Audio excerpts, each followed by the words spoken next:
Donc je vous rappelle que faire le script sera utile parce qu'on pourra rapidement, en une fraction de seconde, créer tout le système nécessaire pour que on puisse faire de l'incrustation de motifs ou de textures sur un objet. Mais au-delà de ça, le but c'est d'apprendre à faire n'importe quel script. C'est ça l'intérêt, c'est tellement génial les scripts. Ne perdez pas du temps à faire des choses répétitives, faites bosser l'ordinateur pour vous. Donc ensuite, on va dupliquer le calque de fond et le placer par-dessus le calque de la texture ou du motif. En fait, par-dessus,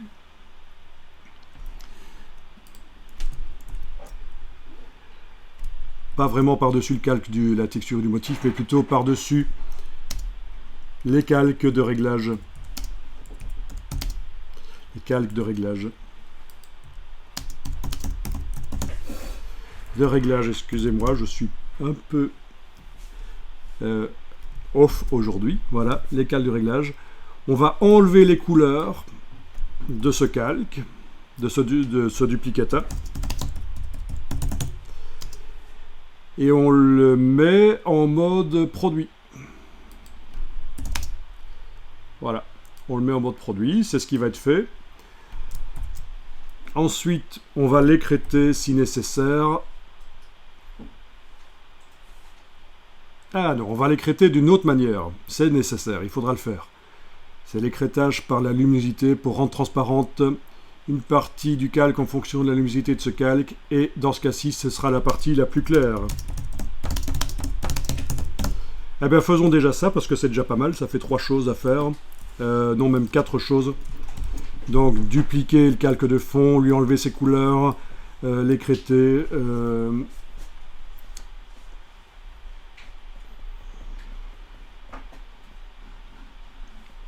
Le mettre en mode produit, oui, c'est bien 4 choses à faire. Allons-y. Donc, on réactive en ayant bien sûr la dernière ligne du script activée. Sinon, si c'était une autre ligne activée quand j'enclenche l'enregistrement, je vais insérer des choses.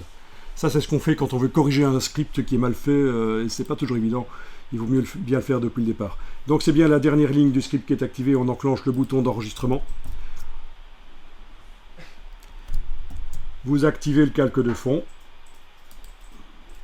Vous allez le prendre, l'amener sur l'icône à gauche de la corbeille. Je sais qu'on peut dupliquer autrement, mais voilà, ça c'est une manière de faire. On obtient fond copie.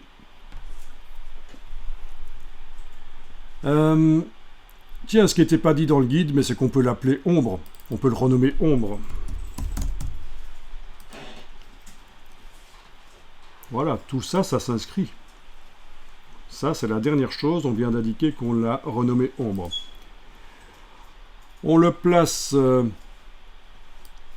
au-dessus ici. On l'écrète avec la touche Alt. Donc déplacement du calque vers calque 6. Super. Et on l'a écrêté. On le met en mode produit.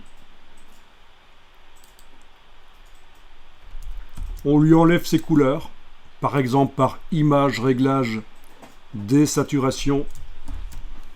Donc c'est du destructif. Image, réglage, désaturation, voilà. Et alors on va double-cliquer à droite du nom du calque pour faire apparaître les options de fusion. Et avec le curseur ici, l'indicateur blanc du dessus, on le met vers la gauche. Et avec la touche Alt, on le sépare en deux.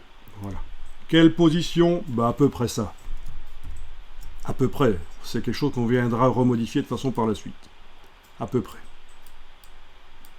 Donc, comme vous le voyez, le but de ça, si vous regardez l'image derrière, c'est bien sûr que les parties les plus claires du calque qui s'appelle ombre deviennent invisibles.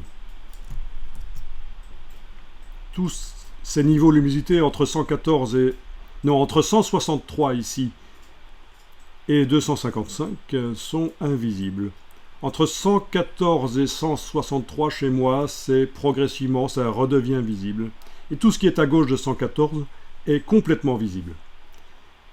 100% d'opacité, 0% d'opacité, et ici, opacité dégressive. C'est ça l'idée. OK. Voilà, tout ça a été inscrit dans le script. Je vais arrêter l'enregistrement du script, parce que dès que je quitte Photoshop, je me méfie que ça ne s'enregistre dans le script.